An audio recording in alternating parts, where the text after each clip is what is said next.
एक बार संत एकनाथ के पास एक आदमी गया और बोला, महाराज मुझे बताइए कि दुनिया में किस तरह से रहना चाहिए। संत ने कहा, जरा सामने आ, पहले तेरा माथा देख लूं कि तेरा कितना जीवन बचा है या नहीं बचा। वो आदमी सामने आया और माथा दिखाया। संत ने कहा, तेरी तो 7 दिनों में मौत है, अब तू ही बता, तुझे बताऊं या ना बताऊं। आदमी बोला, फिर तो रहने दो।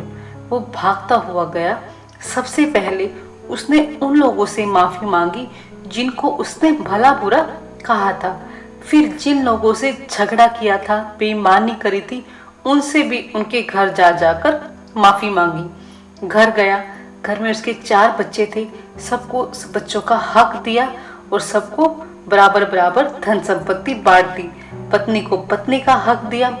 पत्नी से बोला, मेरी यात्रा का मोड़ मुड़ रहा है, मैं भगवान का सहारा ले रहा हूँ, हो सके तो तू भी भगवान का सहारा ले ले। इस तरीके से 6 दिन बीत गए। उसने पिछले जितने भी लड़ाई झगड़े थे सारे खत्म कर दिए। 7वें दिन जब वो भगवान के ध्यान में बैठा था, मन बड़ा हल्का था उसका। शायद उसको लग रहा था कि अब मौत आने वाली है, तो वो बड़ी शांति से, उसके मन में कोई चिंता ना थी। उसने सोचा कि जब तक मौत आए तब तक एक बार संत से जाकर पूछ लूं कि किस तरीके से जीवन जीना है। अगले जन्म में मैं फिर वैसे ही जीऊंगा।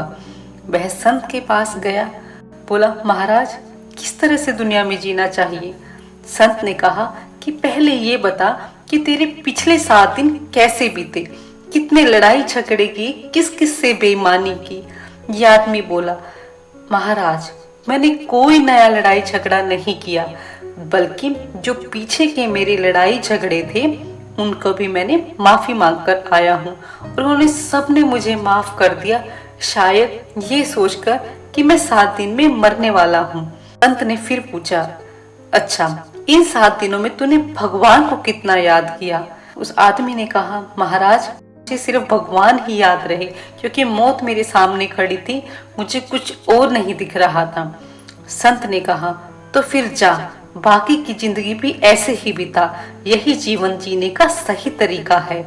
तो वो आदमी बोला, आपने तो मेरा माथा देखा था, 7वें दिन मेरी मौत बताई थी।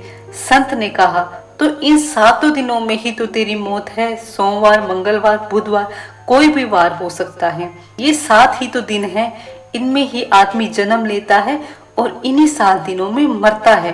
तुझे जरा घुमा के समझाया है, वरना आदमी समझता कहाँ है।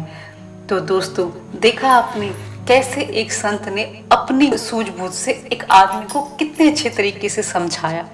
तो हम क्यों भूल जाते हैं जो जीवन का परम सत्य है। तो हर दिन एक अच्छे काम से शुरुआत करें और एक अच्छे काम पर खत्म करें। और अगर आपको हमारी वीडियो पसंद आई हो तो वीडियो को लाइक और चैनल को सब्सक्राइब जरूर करें।